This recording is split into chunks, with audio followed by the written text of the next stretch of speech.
매일 아침 얼굴만 봐도 숨이 턱 막히는 직장 상사. 좋은 뜻으로 한 얘긴데 매번 꼬아서 듣는 친구. 어쩌면 세상에서 나를 가장 잘 알면서도 가장 큰 상처를 주는 가족. 우리 삶에는 유독 나를 힘들게 하는 미운 사람이 한 명쯤 있기 마련입니다.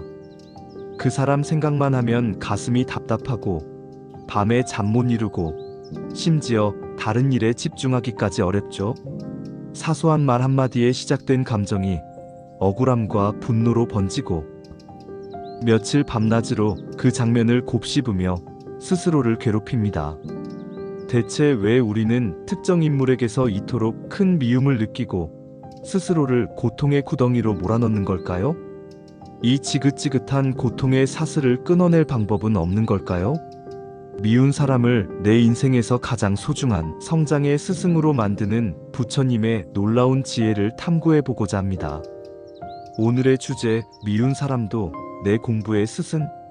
갈등을 성장의 기회로입니다. 갈등의 본질과 우리의 괴로움. 직장에서 동료가 내 의견을 무시했다고 가정해봅시다. 처음엔 그냥 좀 기분이 나쁜 정도입니다. 이게 바로 첫 번째 화살입니다. 피하기 어려운 사건 그 자체죠. 그런데 우리는 여기서 멈추지 않습니다. 자리에 돌아와 생각합니다. 저 사람이 날 무시하는 건가? 지난번에도 그러더니. 생각이 꼬리를 물고 서운함은 분노가 되고 급기야 두고 봐, 나도 언젠가 똑같이 갚아줄 거야 라는 복수심으로 자라납니다. 바로 이것이 우리가 스스로에게 쏘는 두 번째 화살입니다. 부처님께서는 이 두 번째 화살이야말로 우리를 진짜 고통스럽게 만드는 주범이라고 하셨습니다. 사건 자체보다 그 사건에 대한 우리의 부정적인 해석과 집착이 우리를 더 깊은 괴로움으로 몰아넣는 거죠. 그럼 우리는 왜 이렇게 스스로에게 두 번째 화살을 쏘아대는 걸까요? 불교에서는 그 근본 원인을 두 가지로 봅니다. 첫째, 바로 나라는 착각, 아상 때문입니다. 내 생각, 내 자존심, 내 방식이 옳다는 이 견고한 나라는 생각이 너무 강하기 때문이죠. 상대의 말과 행동이 이 나라는 성을 침범했다고 느끼는 순간 우리는 상처받고 분노하며 방어기제를 작동시킵니다.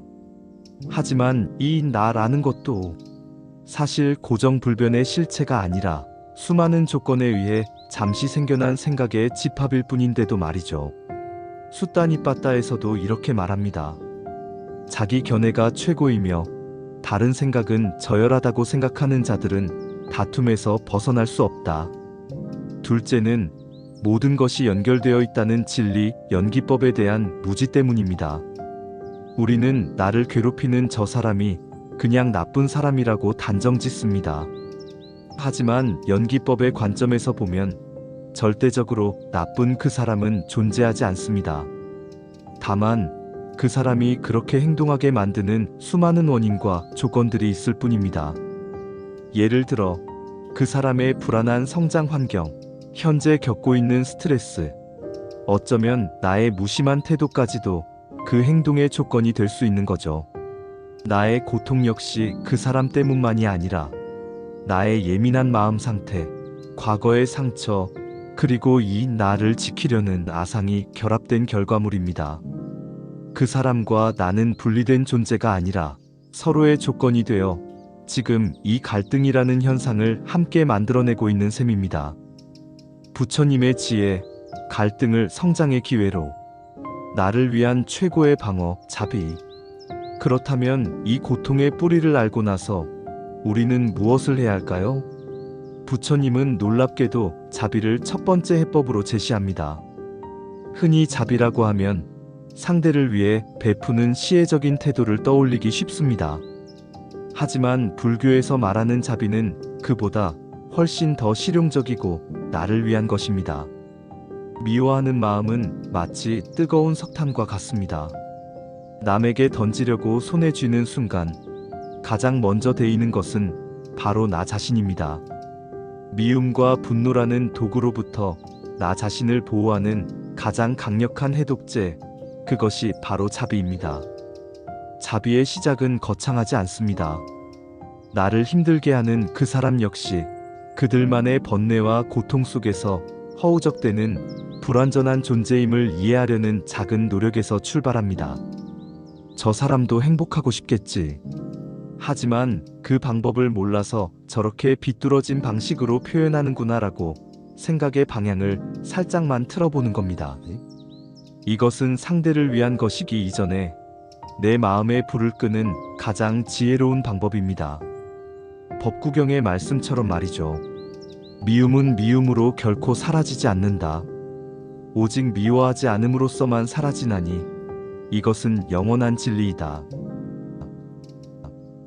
가장 적극적인 수행, 인육. 두 번째 해법은 인육입니다. 인육이라고 하면 흔히 비굴하게 억지로 참는 것을 떠올리지만 부처님의 가르침은 다릅니다. 인육은 상황을 지혜롭게 받아들이며 내 마음의 평정을 잃지 않는 가장 적극적이고 용기 있는 마음의 수행입니다. 외부의 적과 싸우는 것이 아니라 내 안에서 들끓는 분노라는 진짜 적과 싸워 이기는 것이죠. 여기 아주 유명한 인육선인 이야기가 있습니다.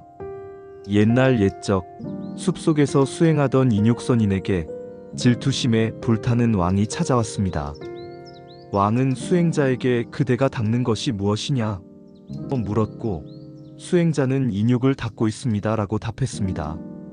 왕은 이를 비웃으며 칼을 빼어 수행자의 팔과 다리, 귀와 코를 잘라냈습니다. 네가 정말 인육을 닦는다면 화를 내지 않겠지 라면서요. 그런 극심한 고통 속에서도 인육선인은 조금의 미움도 일으키지 않았습니다. 오히려 그는 피를 흘리며 이렇게 생각했습니다. 이 왕은 어리석음 때문에 이토록 잔인한 짓을 저지르는구나. 참으로 불쌍하다. 내가 성부라면 가장 먼저 이 사람을 제도하리라. 이 이야기는 인육이 단순한 인내를 넘어 상대를 향한 연민과 지혜로 승화될 수 있는 위대한 정신적 힘임을 보여줍니다. 연기법의 실천적 적용. 이 자비와 인육을 가능하게 하는 바탕이 바로 앞에서 말씀드린 연기법에 대한 이해입니다. 이제 우리는 질문을 바꿔야 합니다. 저 사람이 왜 나에게 이래? 라는 원망 섞인 질문 대신 어떤 인연과 조건이 지금의 이 상황을 만들었을까? 라고 지혜롭게 묻는 것이죠. 이렇게 관점을 바꾸면 미운 사람은 놀랍게도 거울이 됩니다. 그 사람의 어떤 행동이 내 안에 어떤 약한 부분을 건드리는 걸까요? 그의 모습을 통해 나는 나의 어떤 감추고 싶던 그림자를 볼 수 있을까요? 이처럼 그는 나도 몰랐던 내 안의 번뇌와 아집을 선명하게 비춰주는 고마운 거울이자 자비와 인육, 지혜를 연마할 가장 소중한 기회를 주는 내 공부의 스승이 되는 것입니다. 오늘 우리는 갈등의 고통이 나라는 집착과 세상이 연결되어 있다는 연기법에 대한 무지에서 비롯됨을 살펴보았습니다. 그리고 그 해법은 바로 상대를 향한 자비와 내 마음을 지키는 인육의 수행에 있음을 확인했습니다. 이제 우리는 압니다. 미운 사람은 더 이상 나를 괴롭히는 원수가 아닙니다. 내 안의 미숙함을 비추는 거울이자 자비와 인육, 지혜를 연마할 가장 소중한 기회를 주는 내 공부의 스승입니다. 이 지혜를 일상에서 실천할 수 있는 3가지 작은 팁을 드립니다. 첫째, 3초 멈춤 호흡입니다. 화가 치밀어 오를 때 어떤 말이나 행동을 하기 전에 딱 3초만 멈춰보세요. 조용히 코로 숨을 깊게 들이쉬고 입으로 천천히 내쉬는 것. 이 짧은 멈춤이 두 번째 화살을 막아주는 강력한 방패가 될 겁니다. 둘째, 1분 역할 바꿔보기입니다. 딱 1분만 그 사람의 입장이 되어보는 겁니다. 나라면 저 상황에서 어떤 마음이었을까? 어떤 두려움이나 불안이 있었을까? 라고 질문해보세요. 완전히 이해가 안 되더라도 괜찮습니다. 이 시도 자체가 내 마음속에 자비심의 씨앗을 심는 일입니다. 셋째, 자비의 기도입니다. 마음이 힘들 때 조용히 눈을 감고 이렇게 되뇌어 보세요. 그가 평안하기를. 그가 고통에서 벗어나기를, 그리고 나 또한 평안하기를. 이 기도는 미움의 대상을 향한 것이지만 결국 내 마음을 평화롭게 만드는 기도가 될 것입니다. 우리의 삶을 바꾸는 것은 거창한 깨달음이 아니라 오늘 배운 이 작은 실천 하나에서 시작됩니다.